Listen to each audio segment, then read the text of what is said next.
मुझे हमेशा लगा कि आलिया स्टार होगी, लेकिन इस किस्म की एक्ट्रेस होगी। कभी कभी आपको लगता भी है अरे इस एक्टर को तो मैंने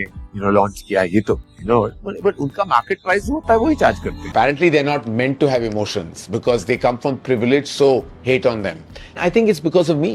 I feel all the hate is all mine. Nepotism rocks. Bollywood को लेकर कहा तो जाता था कि यहाँ पर हर इक्वेशन आपके सक्सेस रेट पर डिपेंड करती है, पर ऐसा लगता है कि करण जौहर और उनकी favourite Alia Bhatt and nepo kids के बीच के ये इक्वेशंस ना इस बात को 100% प्रूव करके ही रहेंगे। Because according to recent rumours, Alia Bhatt को एक स्क्रिप्ट ऑफर की थी करण जौहर ने, जो उन्होंने रिजेक्ट कर दी। जिसके बाद समहाउ दीपिका पादुकोण को वो स्क्रिप्ट सेंड की जाती है और दीपिका के रिएक्शन की वजह से न सिर्फ करण जौहर अभी काफी पिस्ड ऑफ हैं, बल्कि ऑडियंस भी कैसे उन्हें उनका कर्मा मिल रहा है इसको बार बार पॉइंट आउट कर रही है। क्योंकि इंटरनेट तो यही पूछ रहा है कि जिस आलिया भट्ट को करण जौहर ने सालों तक डेलिबरेटली पुश किया, ऐसा प्रोजेक्ट करने की कोशिश की कि वो करंट टाइम्स में कंट्री की द बिगेस्ट एक्ट्रेस है, and to add with it Dharma camp के अंदर इतना फेवरेटिज्म होता है, उस सब के बावजूद कैसे न सिर्फ आलिया भट्ट अभी करण जौहर के स्क्रिप्ट्स को काइंड ऑफ रिजेक्ट कर रही हैं, बल्कि नेपो किड्स भी एक एक करके करण जौहर से अपना एसोसिएशन खत्म कर रहे हैं। तो इन सारी चीजों के बारे में बात करेंगे, बस उससे पहले आप चैनल को सब्सक्राइब जरूर से कर लेना। तो ये पूरे डिस्कशन का स्टार्टिंग पॉइंट है एक इंडस्ट्री रूमर, अकॉर्डिंग टू विच एक फिल्म की स्क्रिप्ट सबसे पहले आलिया भट्ट को ऑफर की गई थी, लेकिन कहा जा रहा है कि उन्होंने उस प्रोजेक्ट में कोई इंटरेस्ट ही नहीं दिखाया और उसके बाद एलिजेटली दीपिका पादुकोण को रीच आउट किया गया, वो स्क्रिप्ट प्रेजेंट की गई, लेकिन दीपिका पादुकोण ने भी उस स्क्रिप्ट में कोई इंटरेस्ट नहीं दिखाया, जिस वजह से करण जौहर काफी ज्यादा पिस्ड ऑफ है दीपिका से। अब हालांकि ये इन्फॉर्मेशन ऑफिशियल सोर्सेज ने कंफर्म नहीं की है, लेकिन बॉलीवुड में स्क्रिप्ट्स ऐसे सर्कुलेट होती हैं या फिर एक्टर्स तक मल्टीपल रूट से पहुंचती हैं, ये भी कोई अनयूजुअल बात नहीं है। लेकिन जैसे ही ना ये रूमर ऑनलाइन डिस्कस होना स्टार्ट होता है, इंटरनेट ने तुरंत से एक लॉजिकल क्वेश्चन रेज कर दिया कि चलो स्क्रिप्ट पहले आलिया को ऑफर हुई, उसने मना कर दिया, तो करण जौहर ने अपने अदर फेवरेट नेपो किड्स यानी कि जानवी कपूर, अनन्या पांडे, जिन्हें वो आलिया भट्ट 2.0 की तरह प्रोजेक्ट करने की पूरी कोशिश कर रहे थे, उनको क्यों नहीं अप्रोच किया गया। हालांकि एक सेक्शन ऑफ लोग तो ये पूरी गॉसिप को ही सच मानने को तैयार नहीं थे, और इसके साथ साथ ना काफी लोग ये भी क्वेश्चन रेज कर रहे थे कि स्क्रिप्ट आलिया ने रिजेक्ट की तो उससे करण पिस्ड ऑफ नहीं है, लेकिन क्योंकि दीपिका ने रिजेक्ट कर दी तो उससे ज्यादा प्रॉब्लम हो गई। ऐसे लोग अभी करण जौहर की ऑडेसिटी पर क्वेश्चन रेज कर रहे हैं, बिकॉज वी कांट डिनाई कि आलिया भट्ट को लेकर लोगों का हमेशा से ये मानना रहा है कि बॉलीवुड में अगर कोई ऐसी एक्ट्रेस है जिसको बहुत स्ट्रॉन्ग नेटवर्क सपोर्ट मिला है तो वो क्लियरली आलिया भट्ट है। एंड आई मीन ये तो खुद ऐश्वर्या राय ने भी एक बार कहा था कि जिस वे से करण ने आलिया को सपोर्ट किया है, वो अपॉर्चुनिटीज उनको मिली है, ये उनके लिए बहुत बेनिफिशियल प्रूफ हुआ है। क्योंकि आप उनके लॉन्च जो कि स्टूडेंट ऑफ द ईयर से हुआ था, जो डायरेक्टली करण जौहर की ही फिल्म थी, उससे लेकर आज तक के काफी सारे प्रोजेक्ट्स को उठाकर देख लो, एक चीज काफी ज्यादा पब्लिक परसेप्शन में रही है कि आलिया भट्ट को उनके मैक्सिमम प्रोजेक्ट्स में करण जौहर की हेल्प मिली ही है। और सिर्फ इतना ही नहीं, करण जौहर के शो कॉफी विद करण में भी कैसे करण ने डेलिबरेटली एक नैरेटिव को पुश करने की कोशिश की थी कि आलिया भट्ट से बड़ी और सक्सेसफुल एक्ट्रेस अभी कंट्री में कोई नहीं है। आई मीन जिस वे से वो बार बार आलिया का नाम डिस्कशंस में ले ही आते थे, उससे एक पॉइंट के बाद तो ऑडियंस ही नहीं बल्कि वहाँ आने वाले गेस्ट भी पिस्ड ऑफ हो गए थे। और इंटरनेट उसने तो इसे आलिया प्रेजिंग जंक्शन का ही नाम दे दिया था, क्योंकि डिफरेंट गेस्ट तो आते थे लेकिन तारीफ हमेशा आलिया की एक्टिंग की ही होती थी। और इसी वजह से जब ये स्क्रिप्ट वाले रूमर्स आए ना, तो कई लोगों ने तो कहा कि लॉजिकली अगर किसी से भी डिसअपॉइंटमेंट होना चाहिए करण जौहर को, तो वो आलिया से ही होना चाहिए, क्योंकि करण जौहर ने ओपनली आलिया भट्ट को लेकर जितना सपोर्ट दिखाया है ना, उतना I don't think so industry में किसी ने भी किसी के लिए प्रोजेक्ट किया होगा। अब देखो इसी डिस्कशन के बीच में ना एक और एंगल भी दोबारा से सरफेस पर आ जाता है, जो था दीपिका पादुकोण और रणवीर सिंह का equation with Dharma and Alia Bhatt को लेकर। आई मीन एग्जाम्पल के तौर पर लोग बार बार रॉकी और रानी की प्रेम कहानी फिल्म को मेंशन कर रहे थे और कहा जा रहा था कि जिस वे से वहाँ पर पूरा क्रेडिट आलिया को दिया गया, जैसे ही फिल्म सक्सेसफुल हो गई और रणवीर को तो जैसे इग्नोर ही कर दिया गया वो काफी है ये बताने के लिए कि कितना अच्छा इक्वेशन रहा है। और वो भी अगर कम पड़ रहा था तो रणवीर सिंह की फिल्म धुरंधर जब रिलीज हुई थी और वो इतना सक्सेसफुल टर्न आउट नहीं हुई थी तब तक भी आलिया भट्ट की साइड से उन्हें सपोर्ट नहीं दिखाया गया था। तो इन शॉर्ट रणवीर सिंह के फैंस तो हमेशा से ही कहते आए हैं कि आलिया के साथ एक सक्सेसफुल फिल्म देने के बाद भी रणवीर को उनका क्रेडिट नहीं मिला। एंड दीपिका पादुकोण एंड आलिया भट्ट के फैंस के बीच में कैसी राइवलरी है ये तो किसी को बताने की कोई जरूरत ही नहीं है। अब हालांकि यहाँ पर काफी लोग ना ये भी मेंशन कर रहे थे कि कैसे रिसेंट टाइम्स में दीपिका के वो 8 आवर वर्क शिफ्ट वाली चीज को लेकर कितनी बड़ी कंट्रोवर्सी हुई है। तो ऐसे में दीपिका का करण जौहर की फिल्म को मना कर देना उनके लिए एक और सेटबैक हो सकता है। वाइल दीपिका के फैंस का ये मानना था कि हो सकता है दीपिका धर्मा के साथ एसोसिएट ना होना चाहती हो बिकॉज जो भी उनके एंड रणवीर के साथ हुआ है उस वजह से। तो एक और चीज जिस पर सबसे ज्यादा डिस्कशन हो रहा है वो कैसे अगर आलिया भट्ट ने स्क्रिप्ट को रिजेक्ट कर दिया तो अदर नेपो किड्स को क्यों अप्रोच नहीं किया गया। I mean, लोगों का मानना है कि धर्मा कैंप के पास तो और भी एक्ट्रेसेस हैं जिन्हें सालों से न सिर्फ प्रमोट किया गया है बल्कि back to back flop films देने के बाद भी ऐसे उन्हें इतनी ह्यूज अपॉर्चुनिटीज मिली हैं तो उनमें से ही किसी को क्यों नहीं अप्रोच किया गया जैसे कि अनन्या पांडे, जानवी कपूर, शनाया कपूर। हालांकि इस पर जानवी को लेकर तो लोगों का ये कहना था कि उनके एंड धर्मा की टैलेंट एजेंसी का एसोसिएशन अभी हाल ही में ब्रेक हुआ है तो प्रोबेबली करण ने इस वजह से उन्हें ना अप्रोच किया हो। हालांकि काउंटर करते हुए लोगों का ये कहना था कि अनन्या पांडे तो अभी भी शायद उसी एजेंसी का पार्ट है और इसी सब की वजह से ना करण जौहर की पब्लिक इमेज को लेकर भी डिबेट स्टार्ट हो जाती है क्योंकि काफी टाइम से सोशल मीडिया पर उन्हें नेपो फादर बोलकर ट्रोल किया जाता है। और इसका रीजन भी काफी सिंपल है कि बॉलीवुड में नेपोटिज्म तो एग्जिस्ट करता है, ये सबको पता है और ऐसा नहीं है कि इकलौते करण जौहर ही हैं जो नेपोटिज्म को इतना पुश करते हैं। बट आई गेस डिफरेंस इतना ही है कि बाकी लोग इस टॉपिक पर इतना ओपनली बात नहीं करते या उन लोगों ने इतने कॉन्फिडेंटली स्टेटमेंट्स नहीं दिए हैं नेपोटिज्म को लेकर या उन्हें डिफेंड करते हुए जो उन्हीं पर ही बैकफायर कर जाए और उनकी एक नेगेटिव इमेज बन जाए। आई मीन इसी डिस्कशन में ना किसी ने ये भी पॉइंट आउट किया था कि एक इंटरव्यू था करण का जहाँ पर वो सुहाना खान को काफी ह्यूज एक्ट्रेस बनने वाली है ये बोल रहे थे। उनका मानना है कि जो आर्चीज में उनकी परफॉर्मेंस देखी है ना लोगों ने उससे उन्हें गलत जज किया गया है। अभी उनकी SRK के साथ मूवी आएगी और उसे देखने के बाद लोगों का सडनली उनके लिए परसेप्शन ही चेंज हो जाएगा जिस पर देन लोगों के काफी मिक्स्ड रिएक्शंस थे। आई मीन कुछ का मानना था कि हो सकता है SRK ने उन्हें ग्रूम कर दिया हो या फिर वो जो बेयर मिनिमम चीजें मिसिंग दिखती हैं वो करेक्ट वे से प्रोजेक्ट हो जाएं तो हो सकता है लोगों को वो पसंद आए। बट अनदर सेक्शन का ये मानना था कि जिस वे से एक्टिंग, एक्सप्रेशंस और हिंदी डिक्शन इतना हेविली क्रिटिसाइज हुआ था उस फिल्म में न सिर्फ सुहाना का बल्कि अदर स्टार किड्स का भी, वो कैसे ही आप इम्प्रूव कर लोगे इतना जल्दी। Now amid all of this ना इस रूमर पर इंटरनेट का एक दूसरा व्यू पॉइंट भी है जहाँ लोगों का मानना है कि ये गॉसिप कम्प्लीटली फॉल्स है क्योंकि वो लोग ये बिलीव करते हैं कि अगर कोई भी स्क्रिप्ट सच में करण जौहर के पास आती है तो सबसे पहले ये इंश्योर किया जाता है कि आलिया भट्ट उसे करें। तो इस सब में ये बोलना कि आलिया के बाद दीपिका को रीच आउट किया गया था kind of unbelievable he sound कर रहा है क्योंकि करण आलिया के बाद किसी को भी अप्रोच कर सकते हैं बट उनकी सबसे बड़ी कॉम्पिटिटर दीपिका को तो बिल्कुल नहीं करेंगे। बाकी तो अब आप लोग बताना कमेंट्स में कि इस सब पर आपका क्या ओपिनियन है and don't forget to like and share the video, subscribe to the channel and thanks for watching.